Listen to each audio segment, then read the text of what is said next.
Hey guys, welcome back to today's video. Today is Monday, April 22nd, 2019, and today we're going to be looking at some interesting information pertaining to the 2020 Democratic primaries. And right now, if we're looking at the data on your screen, we're going to be covering the polls that just came out today, one from Gravis and one, I believe, from the University of New Hampshire, of course, in the state of New Hampshire, that shows interesting results in terms of the Democratic primary. So neither of these are national polls, which means that they were taken in individual states. The two early states, the first caucus and the first primary, Iowa and New Hampshire respectively, those two states hold a lot of weight because depending on how people do well, how candidates do well in those states, pretty much leads the rest of the nomination process. A lot of people, if you've looked at history, have been known to pick it back up after losing in Iowa or possibly win in New Hampshire and lose the primary, but those two states generally determine who's going to be the front runners or not. So the two states, again, like I said before, are from Iowa and New Hampshire. So let's take a look at the Iowa poll because that one holds a lot more weight in terms of what in terms of an earlier election. New Hampshire definitely has a little bit more, actually no, I believe it has less delegates, but in terms of the area that it's in, it definitely does have a lot more impact on surrounding states like Vermont and Maine, Massachusetts, whereas Iowa, what happens in Iowa isn't too not the states like Illinois and Minnesota are not too dependent on what happens in the state of Iowa, but generally candidates that can appeal to people in Iowa can generally appeal to around the same area. Same thing goes for the state of New Hampshire, but the state of Iowa is the first election, so all those no-name candidates, they're going to be removed from the race as soon as this Iowa caucus is over. Like you've seen in 2016, 2008, all those people that got less than, a general amount, 5%, they do leave the primary race, which leads, it does lead to candidates gaining a lot more voters, but then it just gets rid of all the stragglers, and then it narrows down the race to 5-person race, a 4-person race, a 3-person race, down to a 2-person race.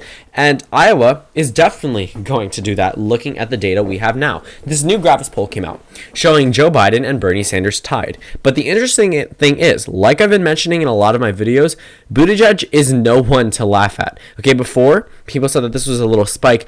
I didn't necessarily agree with that. I don't think Buttigieg is going to end up winning this primary. I do think that he's going to have a very large impact on it. I don't see him ending up winning it. That can all come back and haunt me later, but as of right now, as the data stands today, I don't see a win for him there. And again, a lot of you are saying that early data should not matter that much. You're right, but for right now, I'm just going to weigh that in when looking at the Iowa and just national Democratic primary data.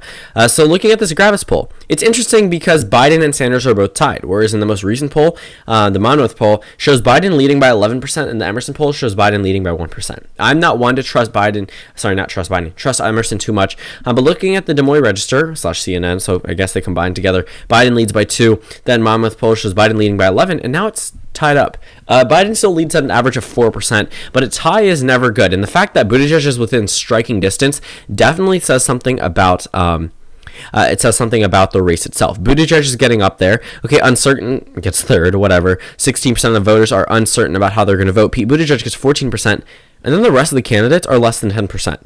Buttigieg has broken this mark to a point where he's third place in Iowa. If he's in the top 5 in Iowa, his name will be known overnight. All those people who don't know who he is now will definitely know him. If this mayor from Indiana somehow is able to get third, even 4th or 5th place, they will tell everyone who this candidate is. By they, I'm referring to the mainstream media. The fact that he is beating Senator Harris, Senator Warren, Representative O'Rourke, Senator Booker, Senator Klobuchar, Representative Delaney, Representative Gabbard, the fact that he's beating all these people, these big name candidates, by now double digits for some, and at least 8% for the rest of them, that's crazy.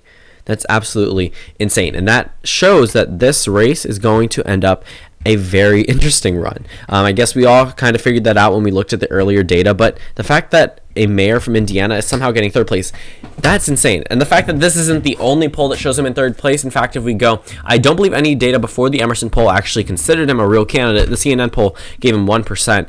But if we're looking at it, Buttigieg got third in the Emerson poll, he got third in the Monmouth poll, and now he's getting third in the Gravis poll. Okay, things are adding up very well for him.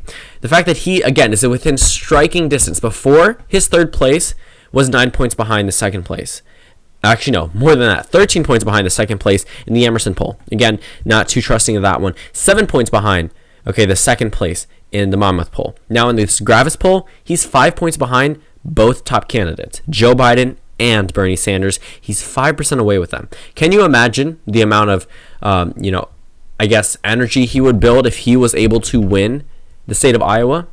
If Mayor Buttigieg was able to win in the state of Iowa in the Democratic caucus and beat Biden and Sanders, that'd be absolutely insane for his campaign. But it's not likely to happen. He's still likely to get third place as it stands today. Again, things can definitely change. The Iowa caucus is around a year away, so we're not seeing any last minute surges, because there is no real last minute up until the last 2 weeks of the campaign for the caucus.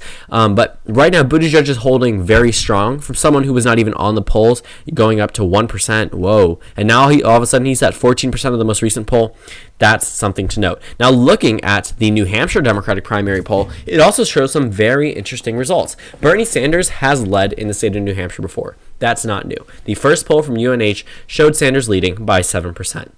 UNH then came out with a poll a couple months later, actually around 5 months later, showing Biden leading by 11%. April rolls around, and then all of a sudden, keep in mind this is 2018, Biden loses to Sanders, and then Warren somehow leads both Joe Biden and Bernie Sanders in the Suffolk poll.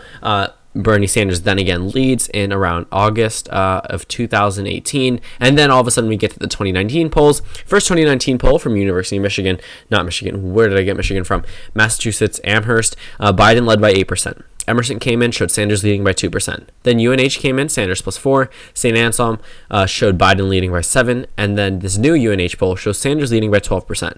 That 12% lead is the largest lead any candidate has had in New Hampshire for the 2020 Democratic primary polling. And I don't think that this is going to be a one-time show. I do not see Joe Biden doing too well in the state of New Hampshire, especially looking at its history from 2016 and previous elections. If we just look at this poll, a 12% lead for Bernie Sanders is absolutely insane. But the thing is, again, like I mentioned the Iowa poll, Buttigieg is getting third place again. He also got third place in the St. Anselm poll. So that's insane. Okay, Buttigieg is 3% away from Biden. Sure, he's 15% away from Sanders. But again, if Buttigieg beats Biden, he will be that revolutionary type candidate that was able to take down a top name in the Democratic primary. Sounds very familiar to 2008, but I'm not saying that Buttigieg is exactly like Barack Obama. Barack Obama at least had a 2004 speaking position, and not to knock down Obama's attributes or his ability to overcome someone like Hillary Clinton in 2008. But it's just insane that we're seeing something like this happen again, especially when we're in the age of name politics. Donald Trump won the primary and led early on in the polls before any elections even occurred because of his name recognition. Clinton led Sanders and held out with a consistent lead the entire election season because of her name recognition. And now if we're looking, Biden and Sanders both top the national polls and have been for the past 3 years for a good reason, because they're known. And now Buttigieg is just walking in and giving everyone a run for their money. Buttigieg is near Biden, according to the University in New Hampshire, in their Democratic primary in the state of New Hampshire, of course. And, Bernie Sanders is now ahead of Joe Biden. So what does that spell out for, I guess you could say, the Democratic primaries in general? If there's a tie, and then all of a sudden tie in Iowa, Sanders leads in New Hampshire by a pretty good amount, that doesn't exactly spell out the best news for Bernie Sanders. That's exactly what happened for Bernie Sanders in 2016, and he still lost the primaries. South Carolina is definitely going to roll in for Joe Biden. Nevada's one that's going to get closer than it was in 2016. But coming down to these early voting states, yes, they do have an impact, but not too much. However, for Buttigieg, I think that these states could have a much larger impact, because if he gets his name out here now, he won't have to worry about getting his name out there later. Sure, he could have entered the race halfway into the primary season, but he probably wouldn't get his name out. In fact, he wouldn't get his name out, and he wouldn't really have a chance at other states. Sure, these early voting states have pretty much made up their minds, but those rest of the states that are looking for candidates with momentum, the ones that are after February, after March, after Super Tuesday, want to see where they're gonna throw their support to. Considering a number of candidates are going to drop out, you can definitely expect people like Gillibrand, Gabbard, Yang, Ryan. I didn't even know he was running. Klobuchar, Booker, and those people are probably going to drop out due to their lack of support nationwide. And Buttigieg is definitely going to remain in this race, considering how well known he is now. At this point, he's going to stay in this race for at least a couple of primary elections if he does dip down in the polls, because we did see, if you look at 2016, Ben Carson had that sudden surge and then loss in support. That could happen to Buttigieg, but it just doesn't seem to be happening. Since his most, I guess you could say, not most recent, since his earliest surge, he has maintained that surge nationwide. If you look at some of the polls, they actually show him in third, fourth, fifth place, which is great news for him, beating a number of notable names. And now he's in third place in Iowa and New Hampshire, which is showing consistently with the St. Anselm poll, or if you look at the other polls from Iowa, you look at the Gravis poll, the Emerson poll, those are showing him in third place as well. He's definitely going to have to give these candidates a run for their money, and I think that's going to spell out a very interesting 2020 Democratic primary. So right now, Sanders is definitely doing a little bit better than before, but there's not a guaranteed victory for him for the Democratic primary, obviously, and Buttigieg definitely got a huge, I guess you could say, poll bump, which could lead to an eventual wave. So thank you guys for watching this video. Comment down suggestions below, and I will see you all tomorrow.